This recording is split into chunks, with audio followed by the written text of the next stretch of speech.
Bueno, nosotros somos el grupo 9. Mi nombre es Santiago Gómez. Andrea Valer. Camila Pinto.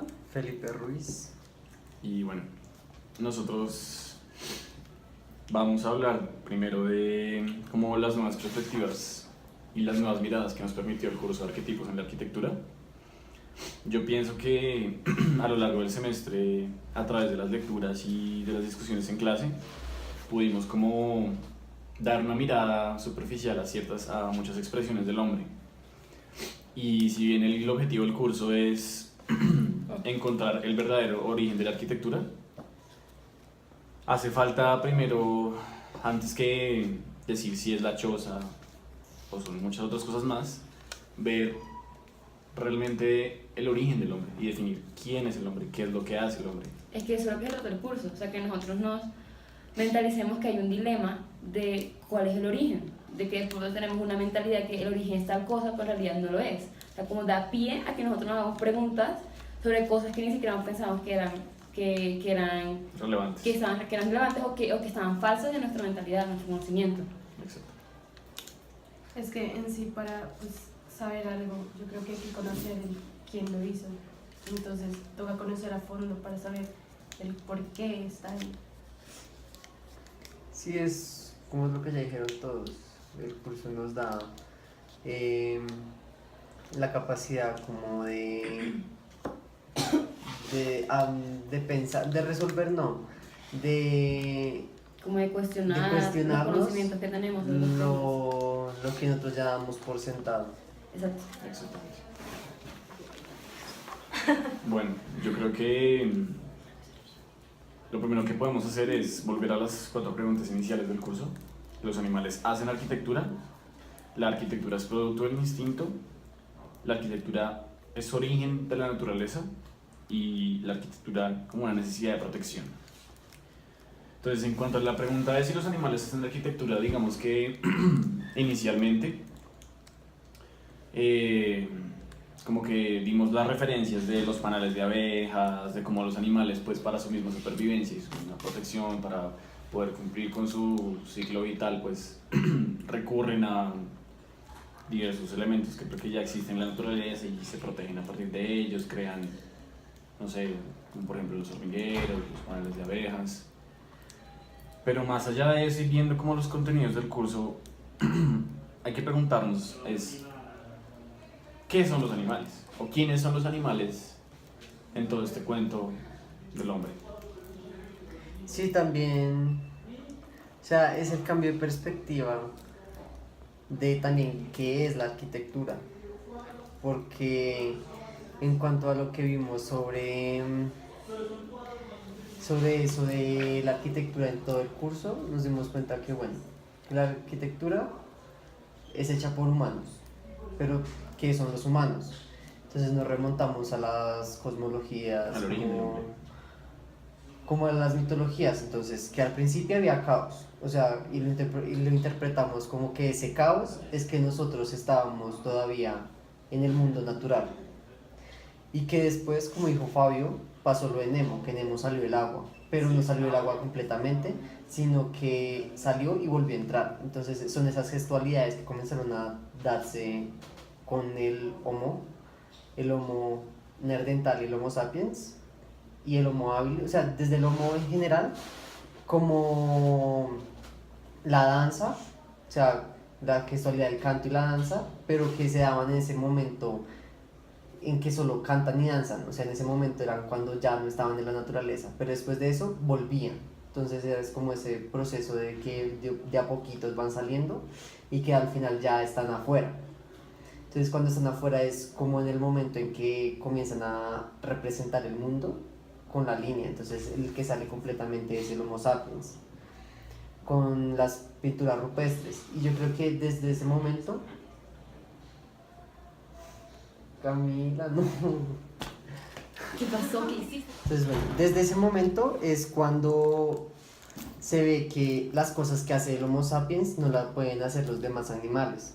Entonces ahí es Como tú dijiste, o sea, las gestualidades son como nuestra separación con los animales. Es como nuestro, pues en algún punto dijimos que no tenemos don y que no tener don es nuestro don, pero esas gestualidades son lo que nos identifican. Exacto, entonces ya podemos empezar a notar que para hablar del origen, primero hace falta dos cosas. Una, establecer una dualidad de una adentro y una afuera que está relacionado con las expresiones del hombre, como cantar y bailar. Y otra, que se establece ya una jerarquía en donde hay animales, el hombre y hay dioses. Es que es adentro y afuera, arriba y abajo, Ujú. para establecer también esa de los dioses. Y en medio de esas categorías, que son categorías de identidad, pues ya ahí entonces aparece el tema de los monstruos, Ahí es o el tema de cuando los prodigios. que siempre el humano trata de diferenciarse de las demás cosas del mundo, o sea, saber que es un humano, no se puede definir el humano, sino negar lo que no es humano para saber qué es el humano. Ujú. Y digamos que en ese momento en que ya entonces empieza, ya se diferencia y ya se crea una línea en donde está primero el animal y luego está el monstruo y luego está el hombre, el prodigio y el dios. Es importante resaltar que el hombre se vuelve el hombre porque, bueno, todos los animales tienen sus dones que han sido debidamente otorgados de acuerdo a sus características físicas. El hombre es capaz de darle vida a la técnica. Yo creo que esa es una de las conclusiones en cuanto al tema del origen que más nos va a servir como para hablar después del origen de la arquitectura. Y en cuanto a si los animales hacen arquitectura, los animales podrán tener ciertas expresiones que les permiten salir, decimos quizás como, no sé, como la abeja, las abejas que juntas hacen el panal, pero no le dan vida a la técnica. O sea, yo pienso eso, por eso es que los animales no hacen arquitectura, porque no le dan vida a la técnica.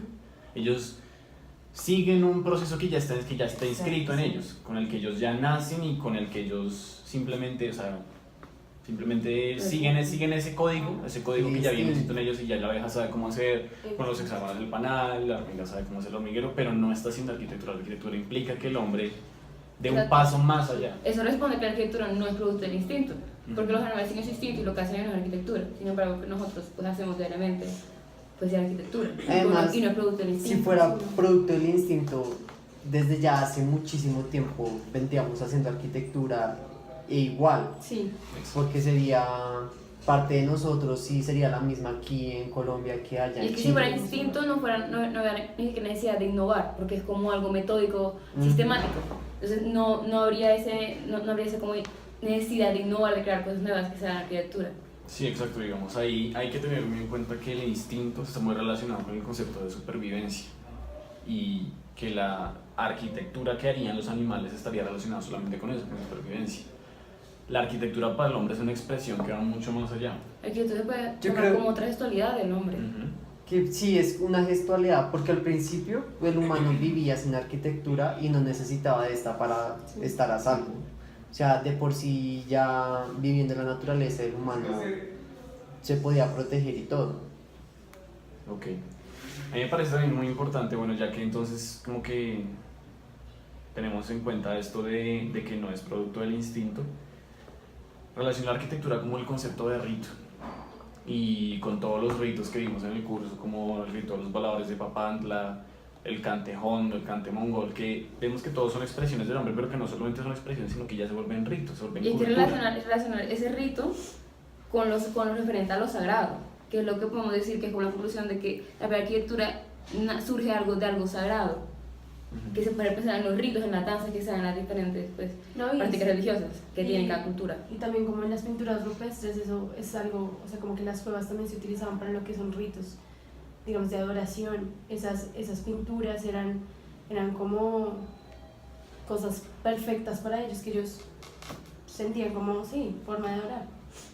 Y yo creo que más, o sea, inclusive uno puede empezar a pensar que el rito se vuelve algo cotidiano, algo necesario para cada cultura, para el mismo hombre. O sea, el hombre no puede existir sin rito, sin tener una expresión que lo haga sentirse más cercano a una divinidad, o que lo haga sentirse distinto, que lo haga sentirse hombre. O sea, si Incluso yo... cercano a alguien superior a él, que es lo que se busca. O sea, Pues ahí tenemos está con la la clasificación. clasificación, pues que buscarse como pues tiene la necesidad de encontrar a alguien superior a él, como, no sé, de adorar a algo o seguir una cierta cultura, ciertos ritos, Sí, porque los dioses costumbres. siempre serán dioses, y Pero ahí está Una- con la cosa moderna, que ya no hay dioses. O sea, digamos, en ese principio era porque, pues supongo yo, la naturaleza siempre ha sido potente, siempre ha sido, sí, perfecta, dura, o sea, ha sido muy más poderosa 1000 veces que el humano. Entonces el humano siempre ha estado como condicionado con esa cosa de superioridad. Sí. Yo creo que esa superioridad es lo que está sujeto con la idea de los ritos El sacrificio. y del sacrificio. Y con eso también ya se dan las gestualidades que se ven en la arquitectura del humano. Hay que tener muy en cuenta ese momento de definir si la arquitectura imita o no imita la naturaleza. Sí, Y pero no solamente pensar que nosotros hacemos un edificio porque se parecería a un árbol, sino pensar en lo que la naturaleza es para el hombre. o sea, yo creo ¿Cómo? que Yo creo que es algo muy aparte de Sí. la naturaleza. O sea, la arquitectura ya es algo que se salió de yo lo creo que que es naturaleza. no imita, sino que está sujeta. Exacto, no es que sea tan aparte para mí. Ajá, está o sea, sujeta. porque de donde salen los materiales de la arquitectura, de la naturaleza. O sea, está sujeta, pero no la imita. O sea, crea algo totalmente distinto, algo nuevo, para que, pues, en la actualidad el humano la use y tenga una función. Y en unos casos sea bella también y tenga como Es que la ese arquitectura momento tiene de que estar sensación. mucho más allá de una simple copia de la naturaleza, porque ya hace parte de nuestra gestualidad. Está más allá de que no vamos a reproducir en un edificio la forma de un árbol, no, es más allá de eso, más allá, es como nuestra gestualidad, nuestra forma de interpretar algo, de comunicarnos. Sí. En cuanto a lo del sacrificio, lo que dijo Fabio, que el sacrificio es lo que nos organizaba como sociedad, o sea, en la forma de distribuir la carne, quién comía Que qué es parte, obligatorio.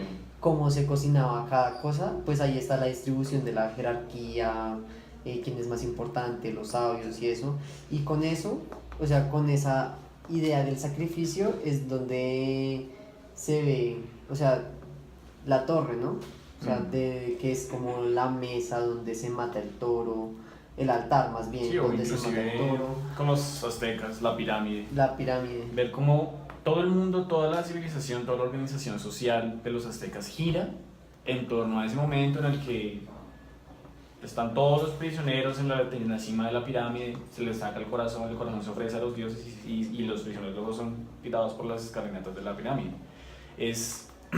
La arquitectura en ese punto es un monumento a esa necesidad del rito, es un monumento a la necesidad del rito, donde yo construyo una pirámide gigante, esclavizo a miles de personas, por ese momento en el que el sacerdote saca el corazón del pecho del prisionero.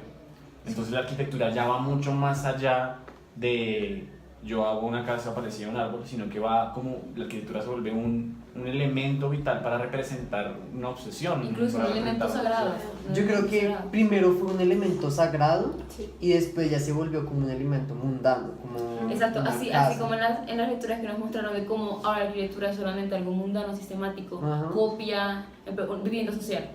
Son casas pequeñas en patrones, como por decirlo así, que no tienen ningún sentimiento, que no tienen Ajá. ninguna... estandarización. tienen Entonces ninguna- ahí está como una la duda de estandarización de la ahora. arquitectura. Sí, De cómo hacer ese paralelo, ajá. de cómo comenzó la arquitectura siendo algo sagrado, algo diferente, algo Algo sentimental, que- algo que, que- sí tiene que tenía cultura y sentido. que tiene Ajá. historia, algo mundano y algo una que no tiene sentimiento, algo duro. Y esa vivienda social, digamos que ya cae, digamos, en la última pregunta, y es si la arquitectura es la necesidad de protegerse. Podríamos pensar que la vivienda social en ese caso así estandarizada, igual, una en la otra, organizada en un patrón, una retícula, es solamente eso, una casa que yo necesito para protegerme del sol, del viento, del fuego, pero no es lo que es la arquitectura. La arquitectura, o sea, la casa sí es la respuesta a la necesidad de protección, una Es casa. la idea de Pero casa. la La arquitectura arquitectura es mucho no más. es... Ajá. Es como dije, no, se está perdiendo ahora el concepto de casa, de cómo hacer una casa. Y está estandarizando una casa que es solamente tener como 4 paredes y un techo. Y eso no es. Una casa va más allá de eso. Una casa donde se dan relaciones, donde se comunican las Pero personas. eso es la vida. Pues también en la ciudad, también en la comunidad, o sea, la arquitectura debe reflejar como desde el principio con lo del sacrificio y digamos con el laberinto, con la danza, o sea, esas gestualidades que tiene el humano, o sea, que no tiene relación con ninguna otra cosa. Pero la escritura debe La reflejar, danza. debe reflejar su historia. Ajá, debe reflejar como, sí, como esa esencia de humano, que Sí, no de que el sabe muy humano es bien más qué allá es. que 4 paredes y un techo. Hay Ajá. que pensarlo así. Exacto. Nada más miremos las iglesias que estudiamos este semestre, y específico la nuestra, la Capilla del Aire. hay que entender que precisamente la arquitectura nunca está respondiendo a la protección si si consideramos una capilla como la nuestra como arquitectura, porque precisamente... Exacto, porque sí, porque entonces nuestra capilla no sería una arquitectura pues concreta, porque no tiene techo para empezar. Sí, o Y sea, es súper abstracta, o sea, es como, tiene un significado muy diferente, o sea, quieres reflejar un significado que va más allá de que solamente quiero ponerle paredes blancas para representar pureza y un techo en donde entre un diferente porcentaje de luz. No, quiere representar más de eso, quiere representar como un recorrido, quiere combinarse con el espacio. ahí está, quiere marcar un sitio en el mundo. Exacto. O sea, ahí quiere diferenciar como yo estoy aquí y él está allá. Como pasa con las casas de interés social o la casa Y al en mismo serie, tiempo combinarse con uno la no naturaleza. sabe Como... dónde es, o sea, uno dice como el mismo aquí es el mismo de allá. Sí. En cambio, con esas cosas que representan es donde se marca la diferencia, que yo estoy en este lado y lo que está allá es lo que está lejos, porque aquí es mi centro. Y digamos, yo me ponía a pensar y hay como una posibilidad de hacer una relación entre entonces... No sabemos cuál es el origen de la arquitectura, pero normalmente, o sea, bueno, o finalmente yo le nombro una pirámide de México, una pirámide, no sé, azteca, y usted sabe que es arquitectura. Usted no sabe por qué, pero sabe qué es. Y si ya sabemos que la pirámide es el corazón del rito, ¿por qué entonces la capilla del aire, sin techo, sin paredes, sin protección a la lluvia, no puede ser también arquitectura? Solamente es el espacio del rito. No tiene que dar protección. Es que es una representación de lo sagrado, no es necesario que tenga protección, porque esa no es la funcionalidad de la arquitectura, es representar algo que va más allá de una serie de protección, representar algo sagrado, algo que va más allá de uno mismo, algo superior. O sea, pues ahí está, ¿no? O sea, que la arquitectura, o sea, la pregunta que no está hecha para protección. Para protegerse. En cuanto a lo de, digamos, en cuanto a lo de Bogotá, o sea, también se muestra, como nos explicó Fabio, o sea, bueno, puede que la arquitectura ahora ya no tenga ese sentido de representación, pero a través del tiempo la gente le va dando esa... La gente le da el significado. le dando el significado. Eso es muy bonito. Yo creo que la historia es algo muy importante para lo que es pues, en sí la arquitectura, o sea, como que le da sentido. Puede que no sea un sentido sagrado, pero le da un sentido a las cosas, le da un sentido a lo que está ahí. Es como la memoria, o sea, es como un monumento que nos hace recordar. Aunque ya últimamente los monumentos como obeliscos o estatuas de gente no nos representan nada, pero digamos, Tiene un significado. o sea, no tienen ni un significado de antes, pero ahora ya, o sea, sí, o sea, cada vez que pasa el tiempo la gente se va apropiando más de su espacio, la gente va dándole el color a... Con eso de la apropiación a la ciudad. es muy bonito porque nosotros normalmente, bueno, vivimos en Bogotá, estamos en esta parte del Triángulo de Fenicia que tiene una connotación histórica, pero nosotros no sabemos, digamos, por qué ese edificio, por qué hay, o sea, como lo que decía Fabián, los pescadores en la calle 22, por qué los pescadores están en la calle 22, por qué esto se llama Germania, por qué Fenicia, que está relacionado con los que hicieron los vidrios, y ahí es donde se hacen los vidrios. Uno realmente deja de hacer, y él nos decía cuando nosotros vamos a trabajar con un proyecto, hacer un verdadero análisis de un lugar no es decir tiene tantas alturas, hay tantos habitantes por hectárea, hay ciertas especies de árboles, sino es ver la historia, ver quiénes llegaron ahí y por qué el barrio se llama el Alcázar, por qué aquí esto se llama así, por qué la fachada es así, ir muy detrás. Esas particularidades que tiene cada lugar. Y esas particularidades yo creo que son realmente lo que finalmente teje todo, lo que finalmente hace que la arquitectura tenga algún sentido. La arquitectura debe tener una historia, es lo que le da sentido, la historia, lo que quiere representar, lo que va más atrás de ella, lo que quiere representar un futuro, es eso. Pues ahí también está como lo que quiere el humano también, ¿no? O sea, pues no ser reconocido, sino tener como un punto de origen, o sea, pertenecer a algo, porque desde siempre uno siempre está en comunidad, en cualquier parte donde uno nace en la selva y tiene su grupo indígena, uno nace en una ciudad pero uno tiene a la familia o a la iglesia, o sea, como, como una congregación de gente que es más grande que la familia, que lo representa a uno. Sí, entonces el origen de la arquitectura sería que le da sentido a la historia. O sea, sería como que hace parte de esas gestualidades que nos representan a nosotros.